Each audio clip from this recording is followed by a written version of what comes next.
A Little Golden Book, Disney's Lady and the Tramp.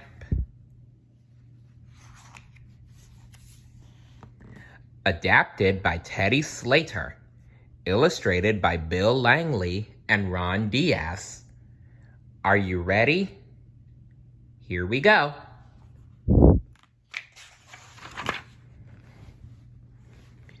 Lady was a lucky little cocker spaniel.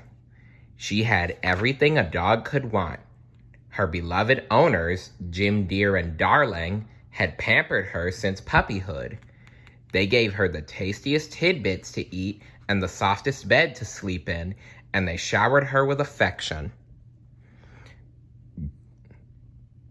Lady returned this kindness by waking her master each morning with a gentle lick on the cheek. While he was at work, Lady stayed close to her mistress, protecting her from possible harm. She's a good dog, isn't she?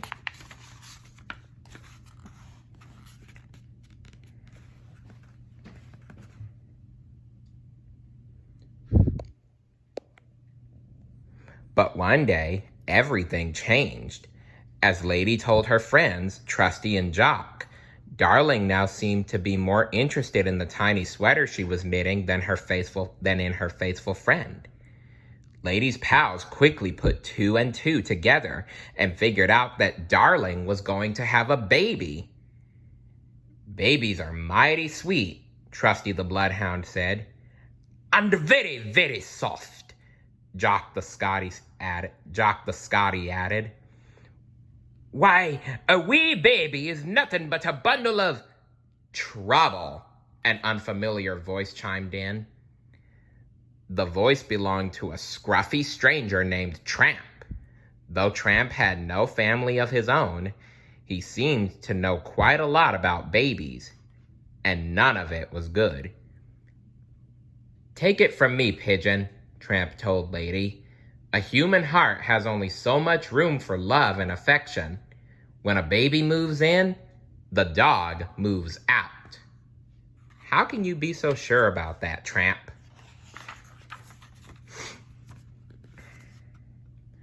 Although Tramp's words worried Lady, she couldn't believe that her family would ever be unkind. And once the baby was born, Lady saw just how wrong Tramp had been. For not only did Lady still have her family's love, she had one more person to cherish and protect. Aww, look at the cute baby. Isn't he cute? Everything was fine until Jim Dear and Darling decided to take a short vacation. "Don't worry, old girl," Jim Dear told Lady before they left. "Aunt Sarah will be staying here to care for you and the baby." "Oh no, not Aunt Sarah."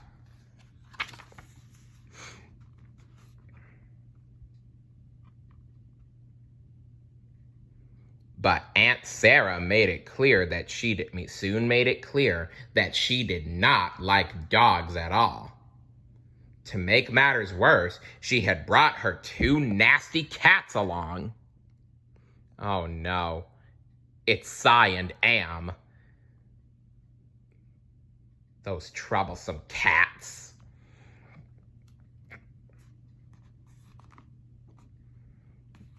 Lady watched helplessly as they wrecked the living room and terrorized the goldfish and the bird.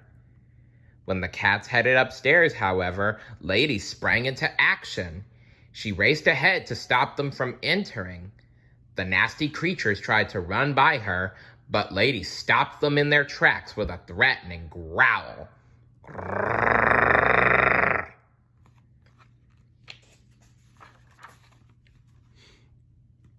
Aunt Sarah heard the commotion and poked her head out of the nursery. She took one look at Lady growling and the two cats sniveling, and she ran to protect her pets. "Oh, my precious pusses," she crooned. And scooping the cats up in her arms, she carried them gently downstairs. What? Those cats. Then Aunt Sarah dragged Lady off to the pet store. I want a muzzle for this vicious beast, she told the sales clerk. Lady's not a vicious beast. She's a wonderful one. And guys, I don't mean beast as in a monster. A beast is an animal, especially one with 4 legs. But seriously, Aunt Sarah, Lady's not vicious. She's a kindly dog.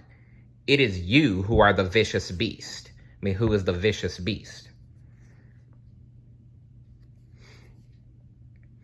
I have just the thing, the clerk replied, placing one of the awful contraptions over the struggling dog's face. In desperation, poor Lady ran out of the store.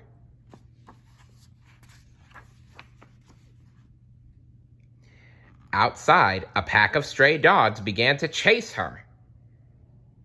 Horns blared and tires screeched as Lady raced blindly through the streets, across the railroad tracks, and into a strange and scary part of town.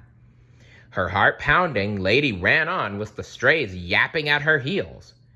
Just when she felt she couldn't take another step, a brown ball of fur rushed to her side.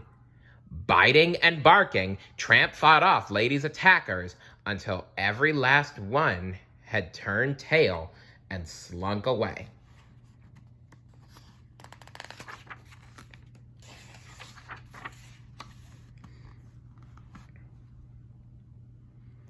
Tramp helped Lady remove the hateful muzzle, and then she told him her tale of woe. Poor Pidge, he said when she had finished her story. You sure have had a terrible day. What you need is a night out on the town to cheer you up. Poor Lady. Hopefully Tramp can do something. Tramp led Lady to a quaint little Italian restaurant. There, they shared a delicious plate of spaghetti and meatballs while musicians serenaded them with a romantic tune. Yep, it's Tony and Joe.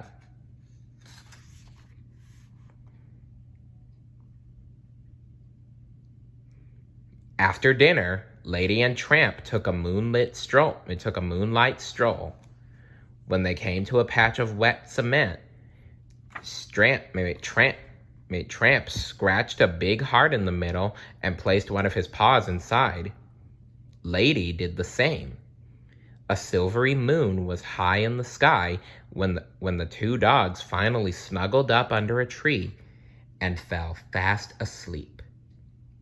When they awoke the next morning, Lady was horrified to realize she had spent the whole night away from home. Pidge, Tramp said. There's a big wide world out there just waiting for us. Why go back at all? Because my family needs me, Lady replied, and I need them. Besides, who will protect the baby if I'm not there? Lady's right. Tramp had no answer for that. He simply bowed his head in defeat. And even though Lady was sad to leave Tramp, she could hardly wait to return to her family.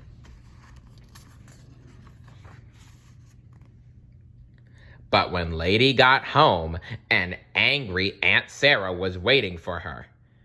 I have a special place for you now, Aunt Sarah snapped as she led Lady to a doghouse in the backyard. This should keep you out of trouble, she said, chaining Lady to a stake in the ground. That night, Lady was moping at around the yard when a big gray rat scurried out of the woodpile, scampered up the porch railing, and darted into an upstairs window. That's the baby's room, Lady cried. She dashed forward but was jerked to a painful halt by her chin. Lady barked frantically to attract Aunt Sarah's attention.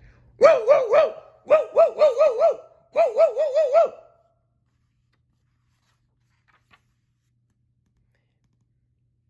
Aunt Sarah appeared at the back door, but only to yell at Lady. Stop that racket, she said before slamming the door again.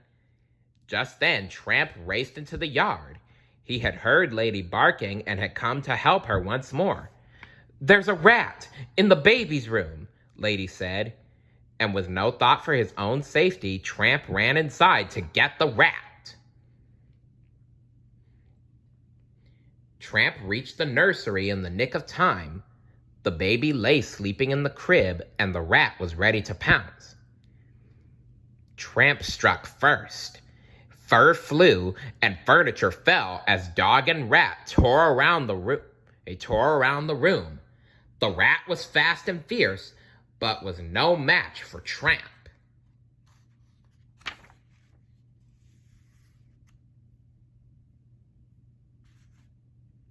By the time Aunt Sarah burst in, there was no sign of the rat, just Tramp in the topsy-turvy room.